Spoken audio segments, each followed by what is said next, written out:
All right, well, I think we're going to go ahead and get started here. So first off, I want to say thanks for joining us today for our webinar on beating ransomware, and we're going to be talking about real stories and best practices. My name is Andy Syrewicze. I'm a technical evangelist with Altaro Software, and with me today is a good friend of mine, Luke Orellana, a virtual systems administrator from the Trivalent Group. Hey, Luke, how's it going? Hey, everyone. Hey, thanks for taking the time to join us today. We're looking forward to talking about this topic here that tends to be a very troublesome and annoying topic for a lot of people. So again, appreciate you taking the time to be here today to talk to us. So what I'm going to do is I'm going to start by covering our agenda today. Advanced slide. Thank you, sir. So just going to start by covering our agenda today. We're going to do some introductions of myself, Luke, Altaro Software, and then we're going to get into the meat and potatoes of what everyone is here to listen to today. We're going to talk about ransomware. We're going to go over an introduction to ransomware, what it is, how to identify it. We're going to look at the attacker's perspective so you get an idea of how easy it is for attackers to actually conduct these types of attacks. And then we're going to get into real-life stories. And this really is my personal favorite part of this particular webinar because it really puts it in context how easy it is and how pervasive ransomware is in the industry by looking at some real-life stories, some real-life situations. Luke works for a service provider, and I would say there's probably no one I know more than Luke that likes to really dig into viruses and ransomware and figure out how they work and what their vector of attack is. So Luke's got some great stories lined up for us, that things he's run into in the wild here. So there'll be some good stuff to hear there. After that, we're going to talk about the response you should take, some actions you can take, and some prevention as well. And with that in mind, this webinar, we only have about 20, 30, 35 minutes to talk to everyone about this topic. But with that said, at Altaro here, we've got a new eBook that we are going to be releasing next week, specifically about ransomware.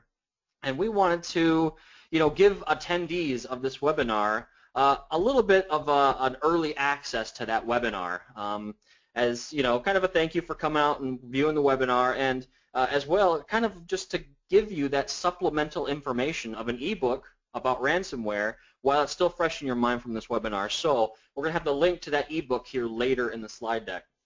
And then finally, we're going to be doing a Q&A at the end of the session here. And with that in mind, you can feel free to ask the questions throughout the webinar as you think of them, but we won't be covering the questions until the Q&A section. So you can either save that question for the end, or you can ask it while you're thinking about it, and we will we'll look at getting to it later. So that covers our agenda, and we'll move into some introductions now. So again, my name is Andy Syrewicze. I'm a technical evangelist with Altaro Software. I'm also a Microsoft Cloud and Data Center MVP in the Hyper-V competency. So I've been around the industry for a long time. I'm not as involved in day-to-day support operations for businesses like I used to be prior to working for Altaro, but I have run into the occasional ransomware, now and again, and definitely agree that it's a very, very big issue in the industry right now, and definitely a headache, as most people will know. So excited today to do some discussion with Luke about this issue, and hopefully give you guys some good information as well. So if we've got any blog readers out there, we've got some great Hyper-V and VMware resources out at altaro.com/hyper-v and /VMware. And if there's anyone out there that really likes Twitter, I'm quite active on Twitter. My handle is at @asyrewicze. And feel free to reach out to me if you have any questions. I'm, like I said, very active on Twitter, and very happy to have a discussion, about any technology topic. So feel free to reach out. And with that, I will pass it over to Luke for him to introduce himself. Go ahead, Luke. Hey everyone, my name is Luke Orellana. I've been immersed in the realm of IT since about 2005. I work for a managed service provider, and I've been involved in many cases with ransomware cleanup or response. We've done a little bit of consulting on ransomware attacks for other companies. And today, I hope that I can share some of my stories and experience with you guys, so then you can be prepared if you ever come within an encounter of a ransomware attack. So that's basically me in a nutshell. Thank you much, Luke. So real quick, just want to do a quick introductory slide about Altaro Software, the sponsor and the company I work for. Altaro is a fast-growing developer of fantastic backup software. One of our big focuses is that backup software needs to be easy to use, but still provides a high level of functionality and value to our customers. So with that said, we've got about 30,000 SMBs that are using our virtual backup product, our flagship product, Altaro VM Backup. If you are interested in checking out that product and then getting a little bit more information about it, you can go to our website, altaro.com/vm-backup for more information. And with that, I've got one other slide here if you want to advance it real quick, Luke. I wanted to kind of frame this discussion about ransomware from the response perspective. So, we're going to be showing you a number of different prevention strategies and cleanup strategies here in the next 20 to 30 minutes. But I want to mention one thing about backup. You can put all kinds of prevention in place, and the fact of the matter is that something always seems to slip through, despite best laid plans. And when it comes to ransomware, a lot of the times, backup is your very last defense mechanism for dealing with this problem. So I just want to keep that fresh in everyone's minds that you want to make sure you have a good, solid backup plan in place, just in case the worst happens. Data loss aside, when we're talking about ransomware, just keep backup in mind as your last line of defense. So with that in mind, I will hand it over to Luke, and he will take us through and talk about ransomware and what he's run into. So go ahead and take it away, Luke. All right, so what is ransomware? Ransomware is malicious code that tricks the user into downloading it and installing it, and then holds either the computer or the application or its data for ransom. And usually it asks for money in return. Usually it comes out in the form of an email. I've included a picture right here. This is actually an email that was sent to my company, and it looks like the form of a fax. Here's your fax. And then it includes a link. And as soon as you click that link, it installs the malware on the computer, starts encrypting data, and then you get a pop-up saying your data's been encrypted. Also, notice at the bottom here, this is part of our spam filter. I want to include this to show that it includes where the email is coming from, and you can see that it's been changed from the recipient to where it's actually externally coming from. So when you get an email, you can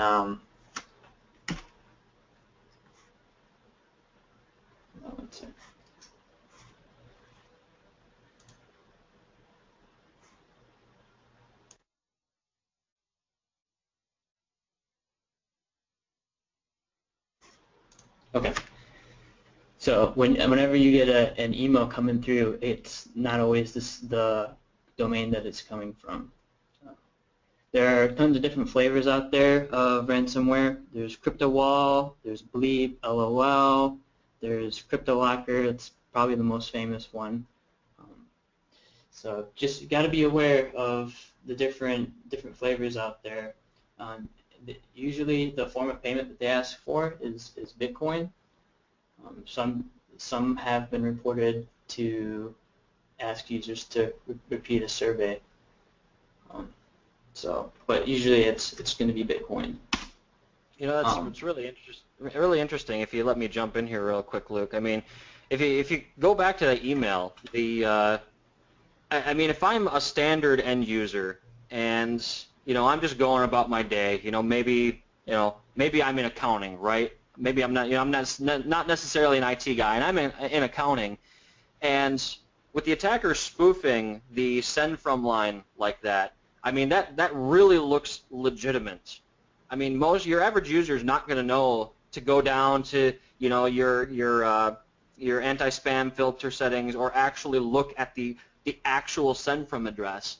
So I think, and you're probably going to talk about this a little bit later, one of the biggest preventative items that I've always seen is to be user training, which can be really difficult for those larger companies, right?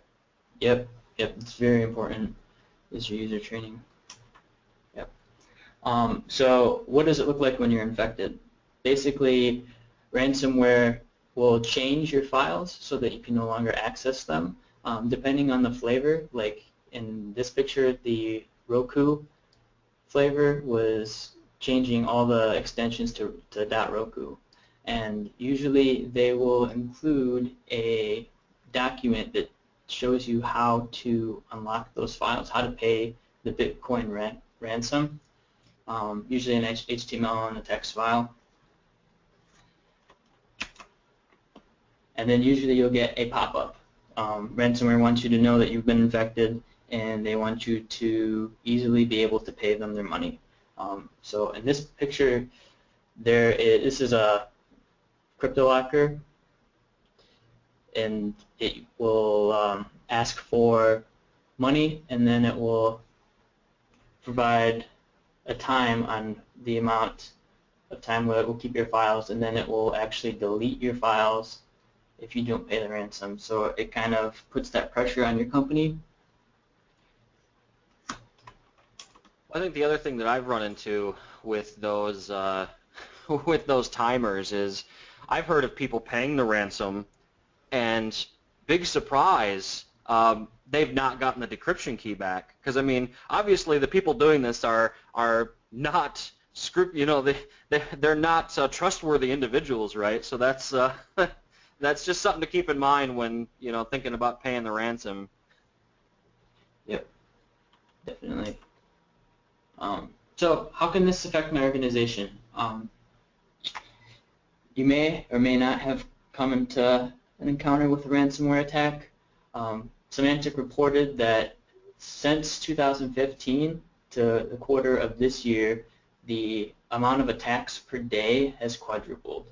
So it's starting to really ramp up in the amount of incidents that we're seeing. I know at my work, there is a time this year where it was almost every week where a client would get infected. So it's starting to get worse. So that's another thing why it's good to know about ransomware and how to defend against it. There's thousands of documented cases where a company did pay. So it is very profitable to write ransomware and to distribute it. So the attacker groups, they're making bank off of this. And like Andy said, if you do pay the ransom, there's no guarantee that it's actually going to give you your money back. I've heard horror stories where the company paid the ransom, tried to do the encryption, the decryption, and it failed, and they had no data, and they just paid $5,000.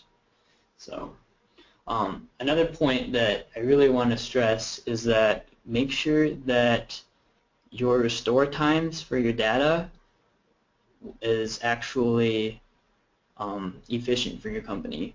I've heard through the grapevine of a horror story where a hospital had to actually pay the ransom because the amount of time that it was going to take for them to restore from backup was too much time for them to be down.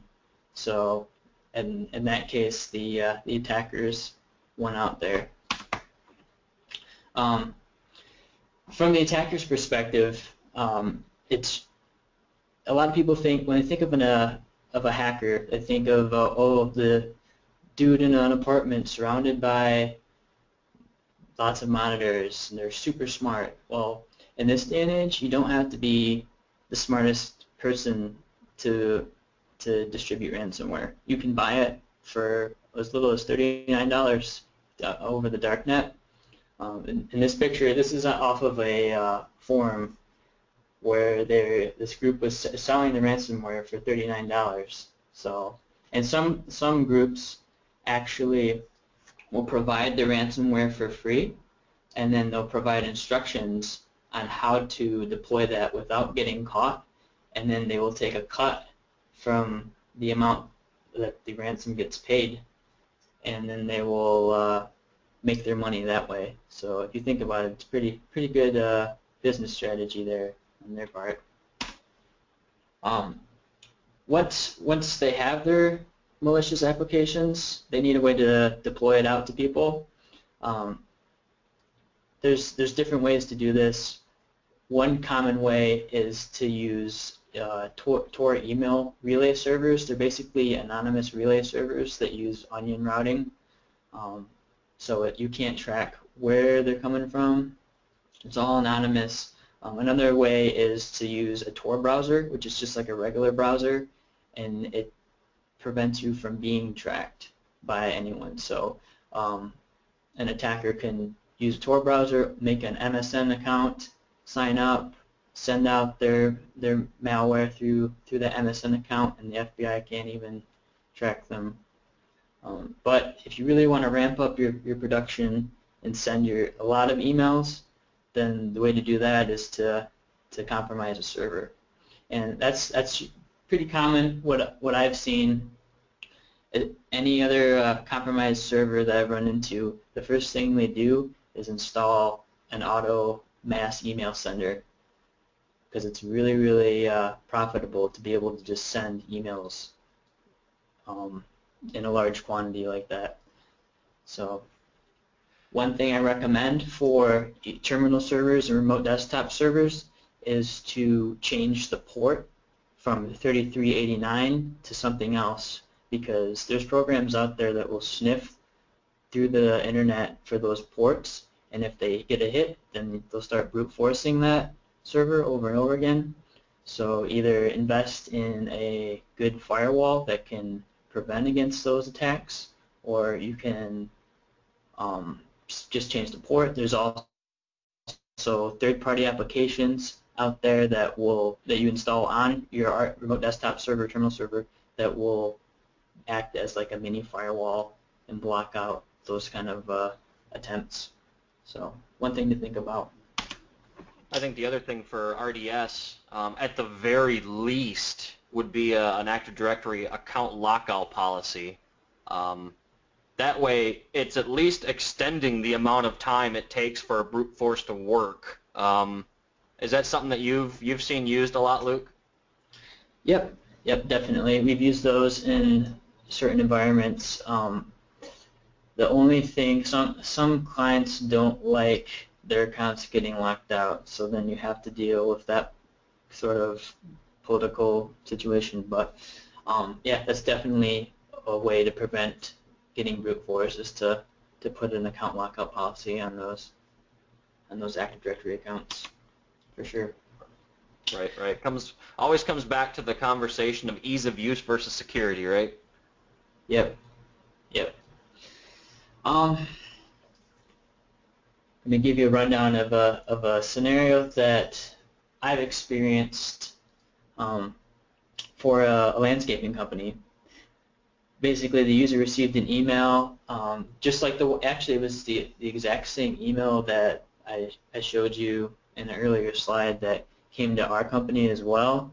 This one was really popular, that it would state that, oh, you have a fax. Well, the user clicked on it, infected all the company data, everything was encrypted. They called us for help. We restored their data, had the user turn off their laptop, and then for some reason the next day they turned their laptop back on and it re-encrypted everything again. So point point in case, make sure that you take your laptop off the network. Don't turn it on. What we did is we ended up just reformatting that laptop and performed a second restore.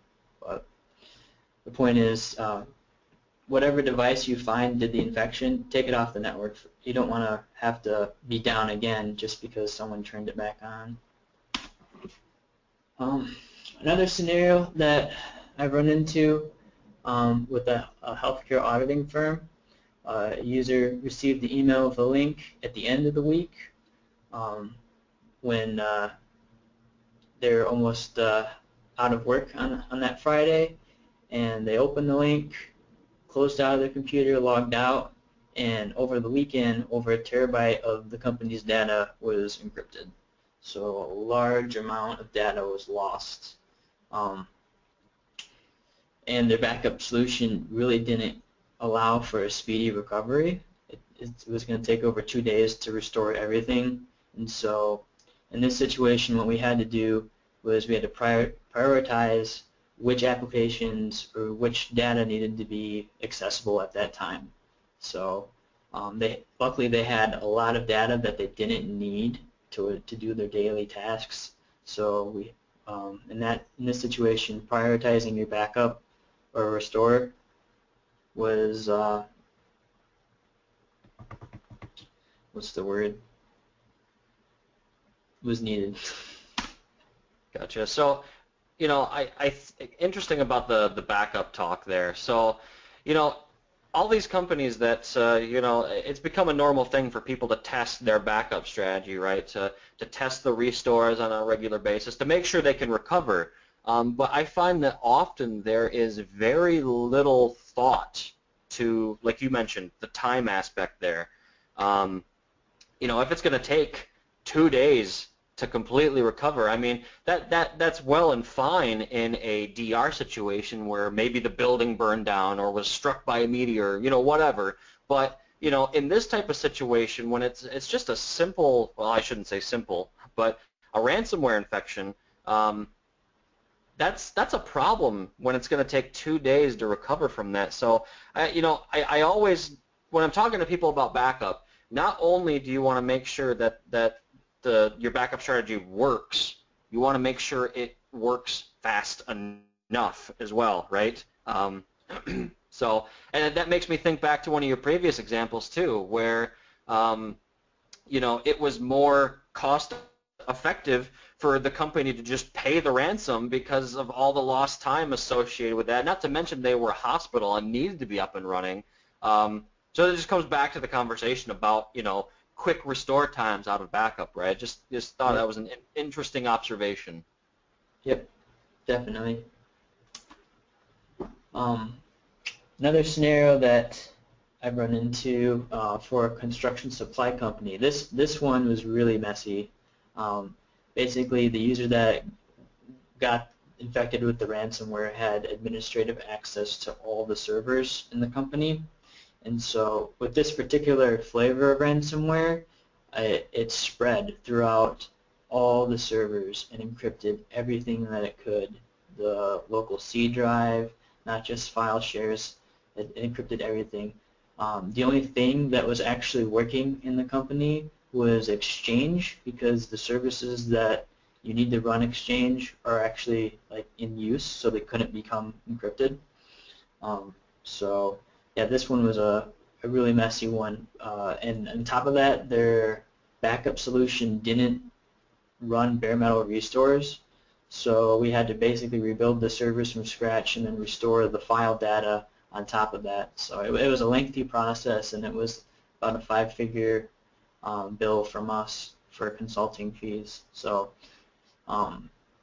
make sure that you plan out who has access to what and if they really need access or not, because it can be pretty detrimental if you get ransomware and that person has domain admin access to everything. It can take your company down to its knees like it did for this one. I think this is one of those cautionary tales of the whole idea of providing as little access as possible based on the user's needs, right? So I mean, obviously this was a problem in that the affected user had basically had keys to the kingdom, but you know, had they at least had limited access, the damage could have been mitigated, you know, to maybe one or two servers, or you know, maybe even just a file share, right? So again, just coming back to the standard IT best practices of least access, right? Yep, just enough access. Yep, Sure. exactly. So there's a few things you can do to protect your environment against ransomware. One of the more costly solutions is getting some sort of spam filtering or web filtering. I have a buddy that uses OpenDNS for his company, and it works pretty well. Basically, the web filtering solution would prevent against emails that come through with links on them. The user clicks on the link that happens to be malicious, then the web filter is able to scan that link before it's opened up, and then they get access blocked to that executable. So that's actually pretty nifty. The second thing, which Andy did reiterate, was employee awareness of ransomware. It's really important to make sure that your users are educated and they know of ransomware, what it looks like, and what not to click on. Because you can have all the nice fancy gadgets and solutions to prevent yourself from ransomware, but you can't stop a user from clicking on the link. So make sure your employees are educated. That's a really beneficial one right there. There's a number of free things that you can do that don't with the native Windows server. One is software restrictions with GPO, which I'll demo in a few minutes here. Basically, it allows you to control what types of files get run where. So you can use that software restrictions to block executables from running in the app data folder, which is where most malware runs. So we've had pretty good success with setting clients up with that. Second thing you can do is use File Server Resource Manager to basically screen for files on all your file shares. So basically you can control what types of files are saved to your file shares. So when the CryptoLocker or ransomware application starts encrypting data, then it will prevent it from modifying those files. And I'll demo that as well. For software restrictions with GPO, the minimum requirement is Server 2003, and the Workstation SP, Windows XP at a minimum. So it's been around for a while. For file screening, to screen for files, all you have to do is install the File Server Resource Manager role on the server, and the way that I use it with a PowerShell script, you have to have Server 2012. You can have Server 2008 if you want to just do some of the minimal things with file screening. So you only have to have Server 2008 for that. And let me go ahead and get the demo up here.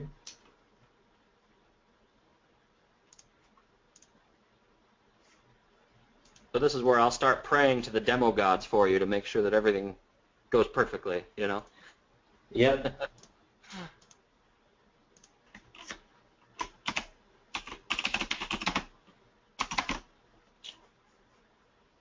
All right. Okay. So software restrictions. It's pretty simple to deploy. Basically, I have group policy management open on this server. I have my group policy. I just named it ransomware software restriction policy, and I have it applied to my computers. It's going to be a computer policy, so you want to make sure you're applying it to your computers.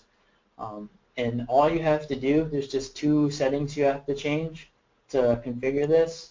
You go into Policies, Windows Settings, Security Settings, software restriction policies, and then you click on additional rules, and all you have to do is add in these two paths, app data and then the star.exe, so anything executable wise cannot be run within the app data folder. And then if, because I mean some ransomware they don't necessarily have to run in the app data folder, they can run into the subfolders.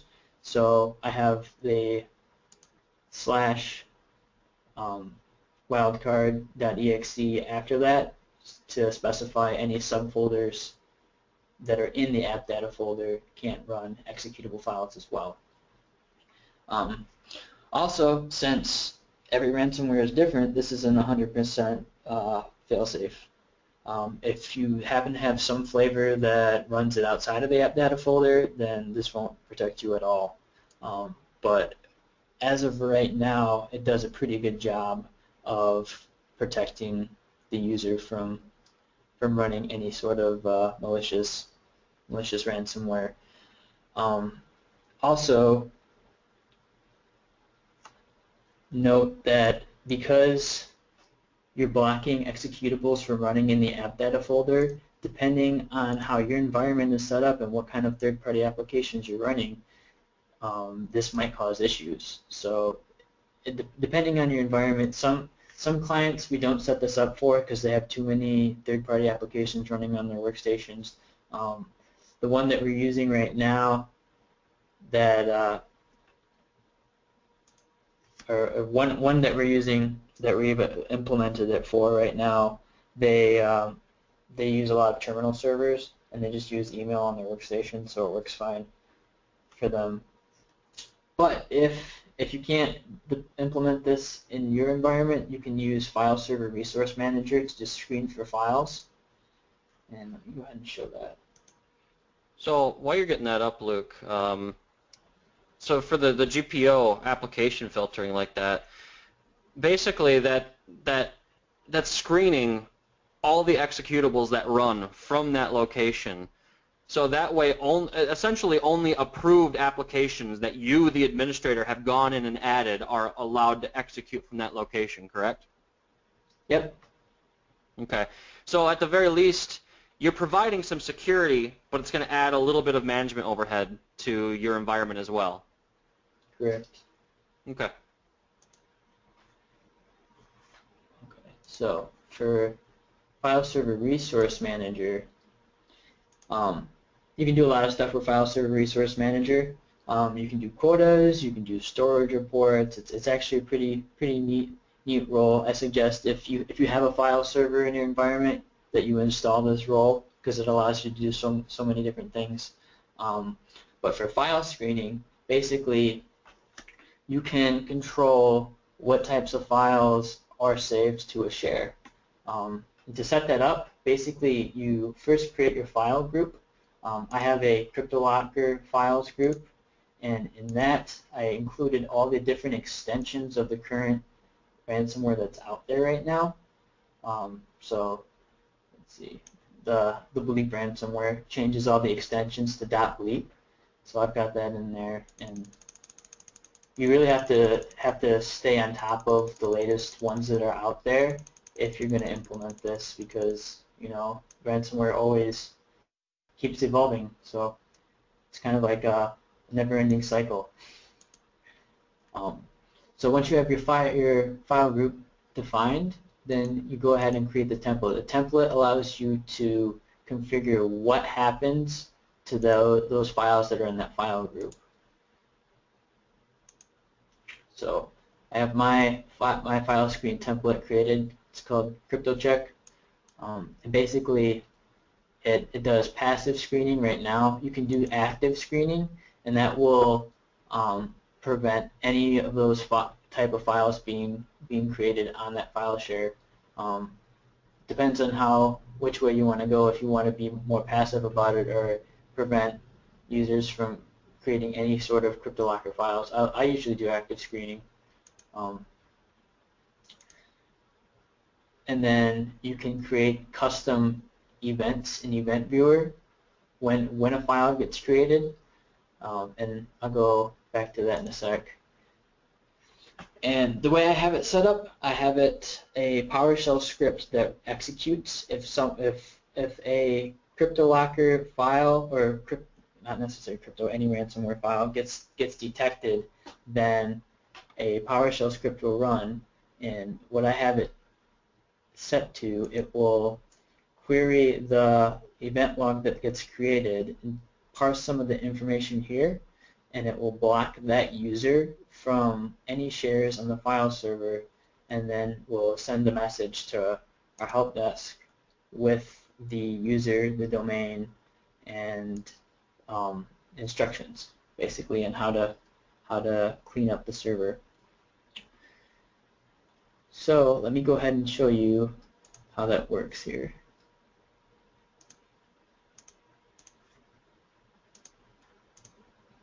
Oh, one more thing. I also have the template applied to the F drive, so any folders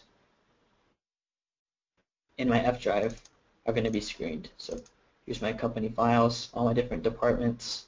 So anything in here that gets tagged for anything in the crypto group will get that, will basically get denied. So let me go ahead and go over to a workstation here. All right, so I have my map drive here. I'm going to go ahead and pretend to encrypt this file. So let's say we got the .bleep ransomware that changes everything to .bleep. It denies it, preventing the file from being changed, and then also access denied to the shared. So the user instantly gets cut access off to the file share, and they can no longer do any harm. They can't modify any other files on the file server, and so the company data is protected.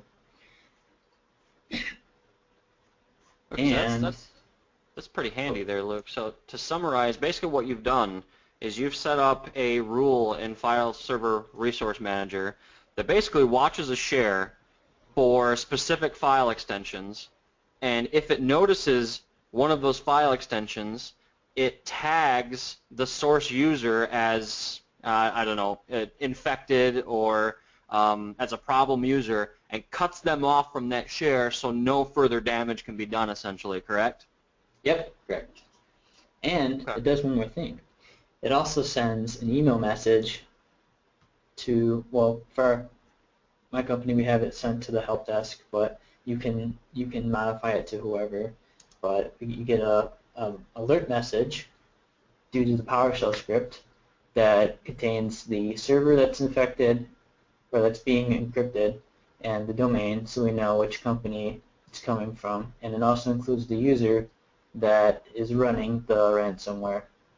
And I've also included the command that you can run to give the user access back to the file shares. So once you've cleaned up their workstation, reformatted it and everything, the engineer that's working on this case can come back to the file server, just type in the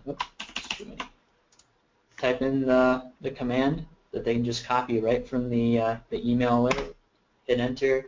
You're going to get a little bit of red because some of the built-in Active Directory file shares you can't really modify, but basically you give the user access back, and you can see here and get right back into my map drives.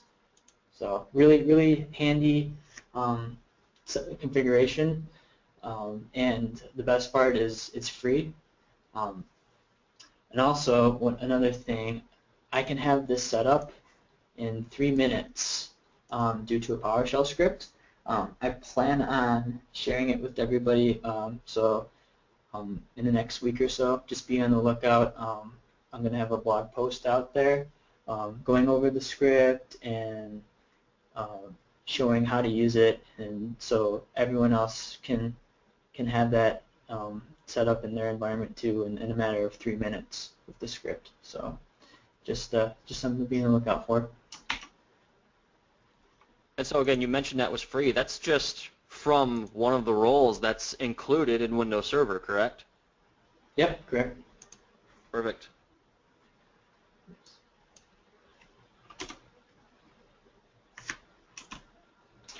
All right. So what to do if you do get infected with ransomware? Some people, they see that all their data is getting encrypted and they panic.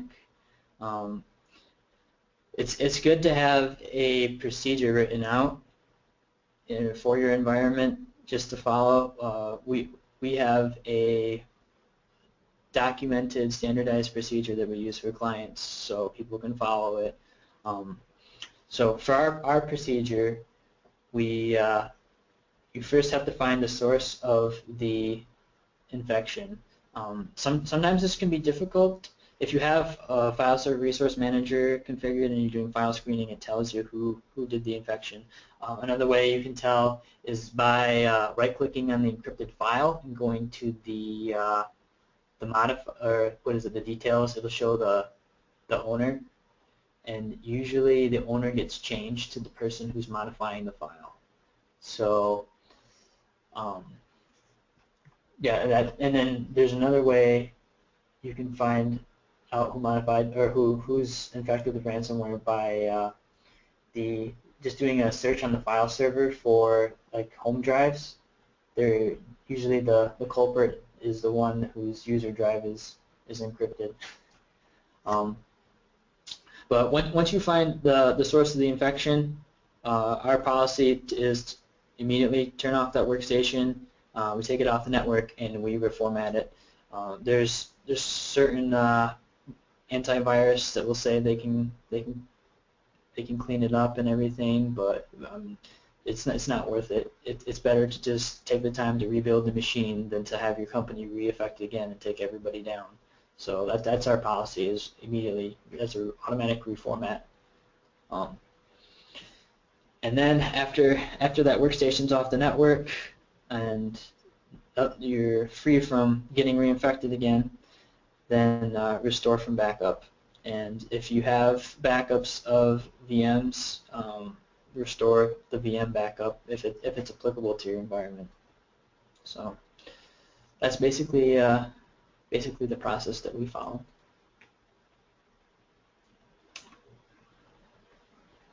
All right. Well, thanks for that information, Luke. That's a bunch of great stuff and a lot of good information. A lot of good preventative stuff in there as well.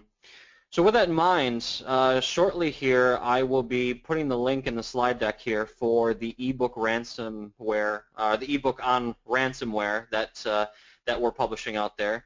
And we're going to get to the Q&A in a second as well. What I wanted to cover real quick is just a quick, 3-4 minutes about Altaro VM backup. I think it was pretty apparent in each of the scenarios laid out that, really, like I said earlier, the last line defense is backup, right? Because you can put all this prevention in place, and again, it just seems like something always has the possibility to sneak through, and especially as new variants of ransomware come out, the game is constantly changing.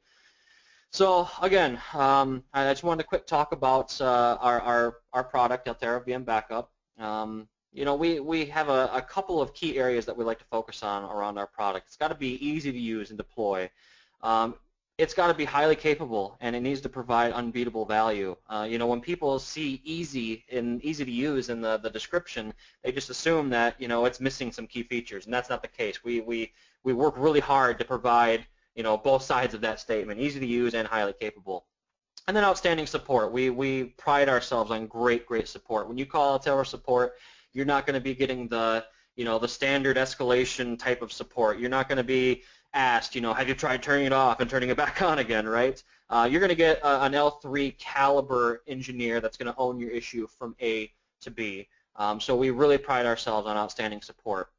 So with that said, we actually had a mention on our Twitter feed from a user that actually just went through the Zepto variant of ransomware, and Thankfully, he had a backup solution in place. He had our solution in place, and ultimately saved him from a huge headache there. So that was he had to use that last resort of using backup. So can you advance the slide real quick, Luke? All right, so what I wanted to do is, you saw this screen a little bit earlier, but what I wanted to do is I wanted to do a quick, just a quick demo of our management console so that you could see what it looks like, if you need to recover a VM in a, in a ransomware situation. So let me share my screen here real quick.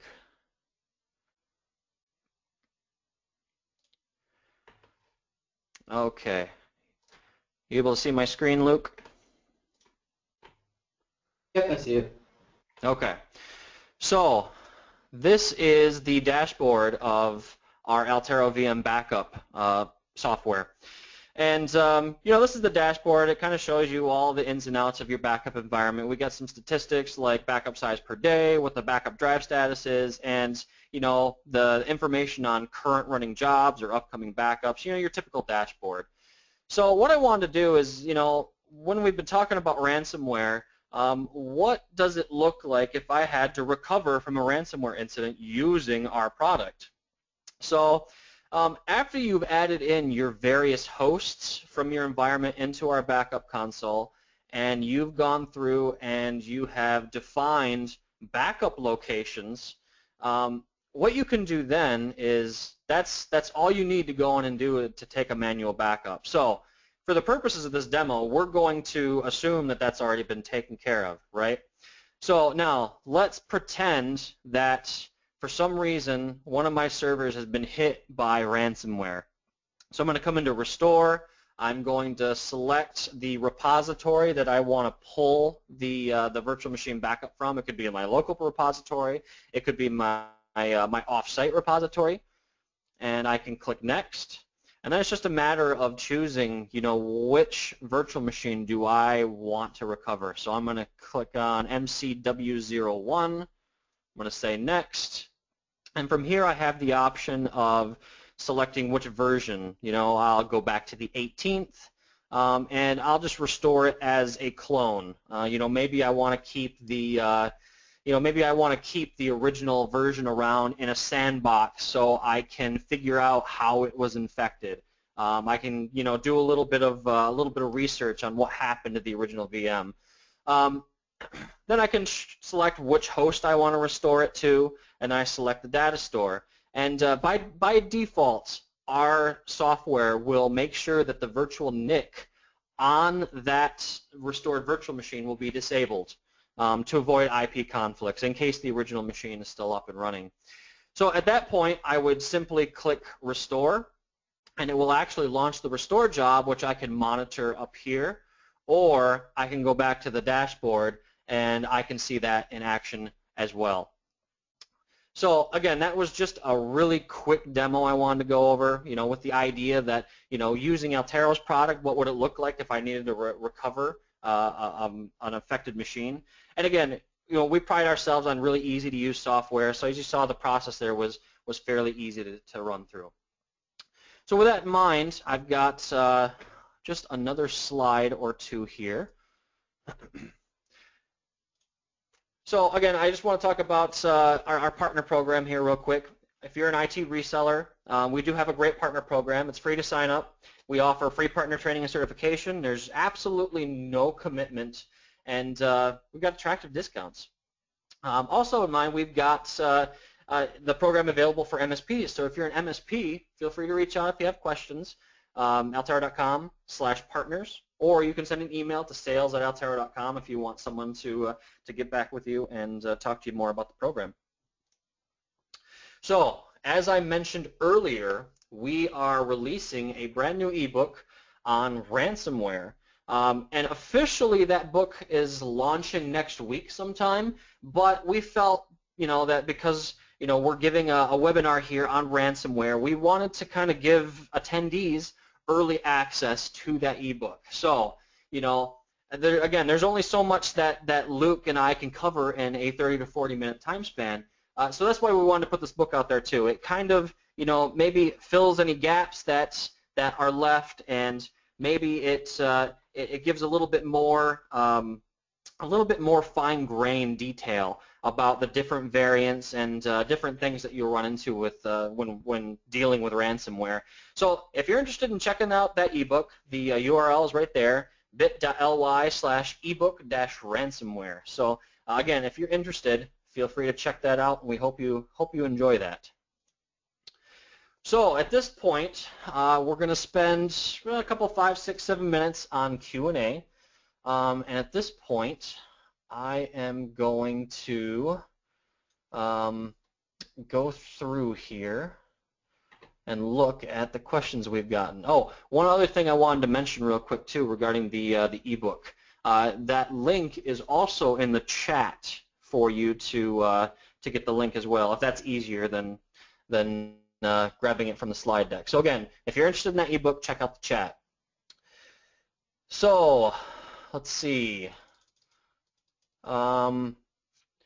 We got a question here. What is the best way to protect network map drives? Is backup the only solution? Well, maybe Luke can speak to this a little bit more, but that second preventative option you showed us, Luke, the File Server Resource Manager, that's probably the preferred way of protecting network drives. Is that correct? Yep. That's a good tool in your belt to defend against that. There's also ransomware out there that doesn't change the extension, and in that case, you probably would be better off using software restrictions to help with that. There's pros and cons of each tool that you use, so that's one thing to keep in mind. Well, maybe a more holistic solution is kind of a combination of the two, correct? Yeah, definitely. Right. So, and unfortunately, because the variants keep changing, and it's this constant cat and mouse game with, you know, us, the administrators, and then the attackers, that you know, a solution that works today might be completely different a year from now, right? Yep. All right. Let's see, what else do we have here? I am scrolling through the list. I've got not so much a question, but just an interesting observation from a user here saying, you know, if attackers are making money, obviously the software is going to keep getting more sophisticated, right? And I mean, it's very apparent that they are making money hand over fist. Yep.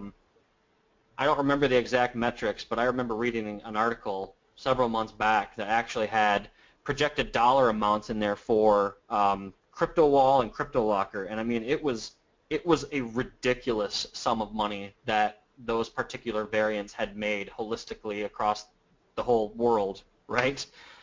Yep, very lucrative. Yeah. Let's see here.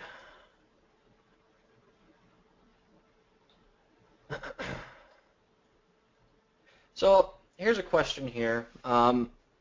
Why are ransomware programs, why is it so easy for them to get around antivirus? Maybe you have a couple of thoughts on that, Luke. Yeah, the way that they're developed, they run the attacker groups. Usually it's a group that develops this ransomware. It's not just like one person.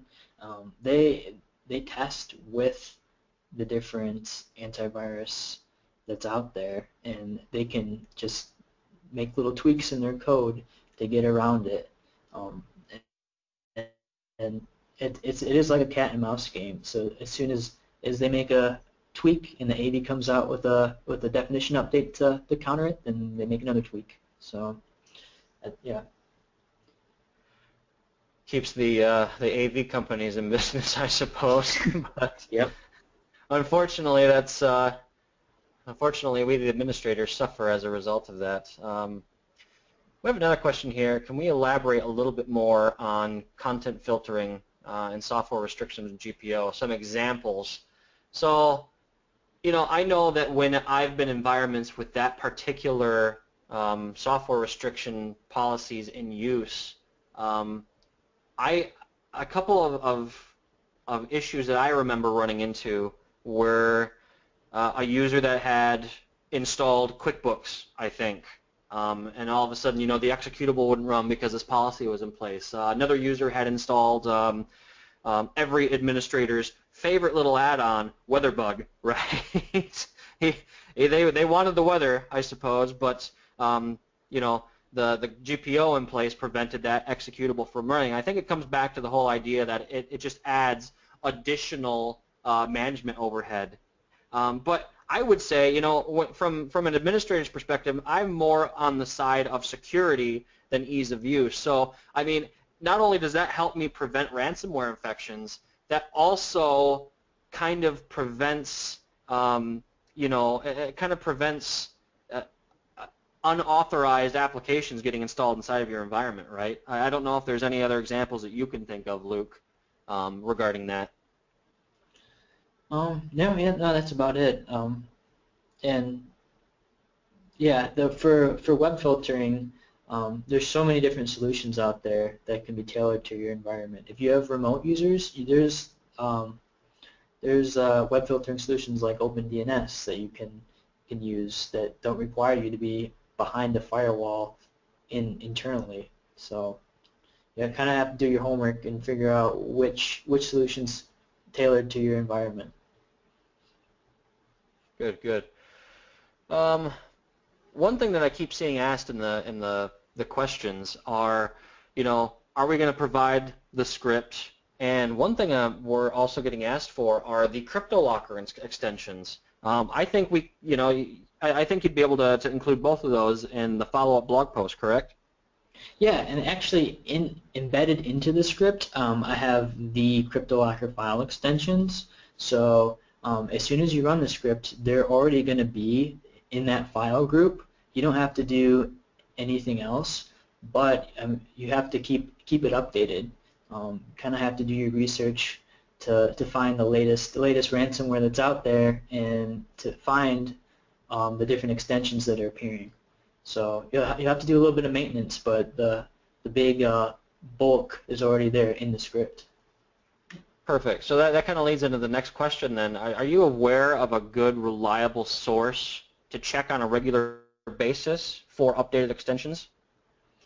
Symantec's website has I believe they published a list of ones that they've seen.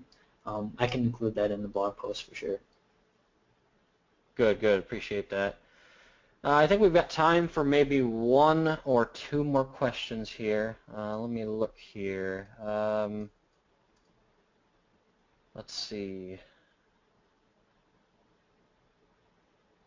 Okay, here's an interesting question. So, do you see ransomware that stays in quote-unquote stealth mode for 30, 60 days so that all the backups you have are infected? I know personally I've never seen a ransomware that stuck around that long because, yeah, I can't think of any off the top of my head. I don't know if you've run into anything like that, Luke. I've heard of it, but I haven't seen it yet. I would think some of the preventative measures that we've talked about in this webinar would prevent that from happening because, if it's encrypting files for 30, 60 days, those preventative measures are probably going to catch that. Yep. Okay. Well, let's see. Maybe time for one more question here. Let's see.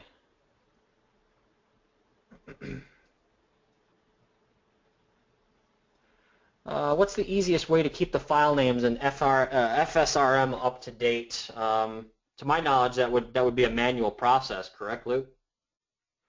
Yeah. Yep. You'd have to go in there and just edit the file group and add in the extension. So if they have drives mapped, it's going to encrypt those network drives. It'll encrypt their local C drive. I don't know if you've seen different behavior than that, Luke, but that's at least what I've seen on my end. I've seen OneDrive and Google Drive get encrypted as well. So I imagine in that situation, it's encrypting the local copies of those files, and then we'll use OneDrive, for example. OneDrive is going to upload those changes into the online repository then, correct? Yep, correct. And see, a lot of times I feel like, end users, they think because that storage is in the cloud, it's protected, not remembering about that local app that runs that keeps everything in sync. Let's see here. We've got another good one here. We were talking about FSRM. How do you propose, as an MSP, updating the file screens across multiple environments to keep up to date as best as you can? So basically, to kind of summarize the question, it looks like you're an organization, you've got multiple locations, multiple domains. What's the best way to keep those file screens updated at each location? Now, I know if it was just one location, it'd probably be a manual process on somebody's checklist. But I would think if it's across multiple locations, you could likely script that process. What do you think, Luke? Yep, there are PowerShell commandlets for FRSM, and you can update the file group and add stuff to it, take stuff away. So we most likely just script that out. Okay. Another common question that I'm seeing quite a few times here in the question applet here is, will this script be made available? Will we get screenshots of how to set up the GPO stuff? I think you're going to be providing all of that information in a blog post here in the coming week or two, correct? Yep, correct. Okay, so you guys will want to keep an eye out on the Altaro blog at, again, www.altaro.com/hyper-v. You want to keep an eye out on that space and keep an eye out there, and we'll get that posted up in the coming weeks here. Let's see what else we've got here. I had a good question about antivirus and ransomware. Mainly, why is it so difficult for antivirus vendors to catch ransomware? I don't know if you can speak to that a little bit or not, Luke. Yeah, basically it's just a game of cat and mouse. The malware creators, just all they have to do is just tweak their code a little bit, test it up against some AV, see if it bypasses it, and I mean that's why you're getting your AV definition updates almost daily, because they're trying to counterattack all of these different malicious code writers that are continually just changing up their code, doing little tweaks to get past all these different intrusion protection systems like spam filters, different AV software. So yeah, it's a never-ending cycle. Yep, it certainly is. Seems like it's been that way forever too. just yeah, at least from what I've seen anyway. Another question we have here is, I think we had this one in our earlier session as well, is there a chance for ransomware to lie dormant, including inside of backups, and activate at a later time? Now, I know most infections that I've seen and dealt with over the years, it's been more of a, okay, the user's infected, and boom, away it goes immediately as soon as it can. I don't know if you've seen different behavior than that. I've heard of it, but I've never encountered it. You would think that if it was lying in dormant, as soon as it starts encrypting files, you're going to detect it, you're going to know, and then you're going to clean up whatever device was infected. Right, and I think based on the attendee's question, it might be, I wonder if they're thinking if the executable gets sucked up into a backup and later executes itself.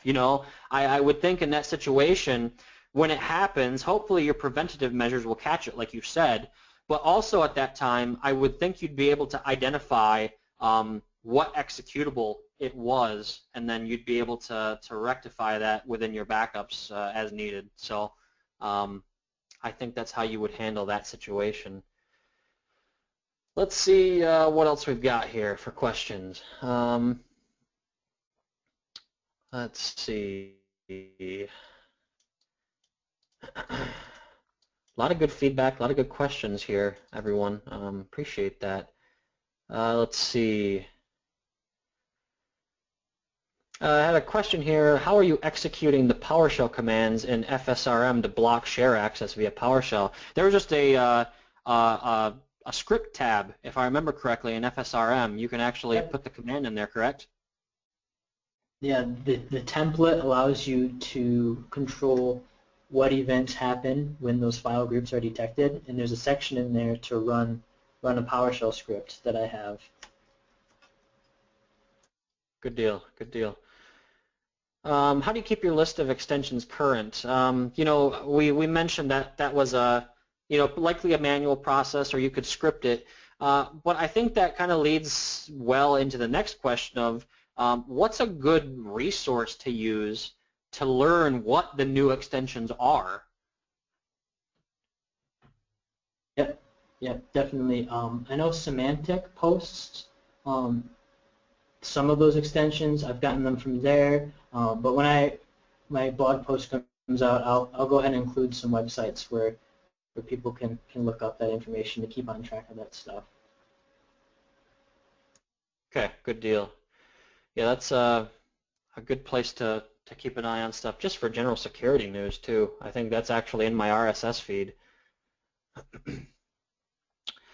Let's see. So here's another good question. We probably got time for one or two more. So why don't email filtering products block the ransomware attachments from executing? They would expect this to be a standard feature. I don't know if you can speak to that a little bit, Luke. Yeah, it's kind of just like what I explained earlier. The attackers are tailoring their emails in a way to bypass those spam filters. So you know, as these vendors are updating their software to detect more malicious emails, the attackers are updating their emails that they're deploying to bypass that. They include certain keywords and stuff. It is definitely a game of cat and mouse. Yep. And I got one more question here we'll cover. It's more of a kind of a backup related question. So, you know, if ransomware can encrypt a backup destination, so, you know, in the case of disk-based backup, you know, how would you restore your VMs? So if obviously if your backups are encrypted, they're not going to be usable. So you need to take great lengths to prevent that from happening. And what I would recommend is you very strictly follow the rule of least access. You know, you're going to want to run your backup software as a dedicated user that is the only user that has access to that storage location. That way, there's a very, very little chance that it would be tampered with a piece of ransomware. So you just want to take every crazy precaution that you can to ensure that that doesn't happen. You want to maintain as much separation from your production network as possible. No map drives? Go ahead. What's that? So no map drives to your backup data? Exactly. That should be off limits for network access. Absolutely. So with that, we're about wrapped up on time. And again, I want to thank everyone for attending. I want to say thank you as well, Luke, for sharing your insight and you know, some of your techniques for dealing with, you know, what I'm sure everyone would agree is a major problem in the IT industry today. And again, if you're interested in that free ebook that we've got out there on ransomware, the download link is right there, bit.ly/ebook-ransomware. And again, it's also in the webinar chat as well if you're lazy like me and don't want to type the entire URL out. And again, we will be posting the recording of this webinar along with the slide deck and you know, any questions that we didn't get to. We will also be posting the answers to them in a follow-up blog post, again on the Altaro blog at www.altaro.com/hyper-v.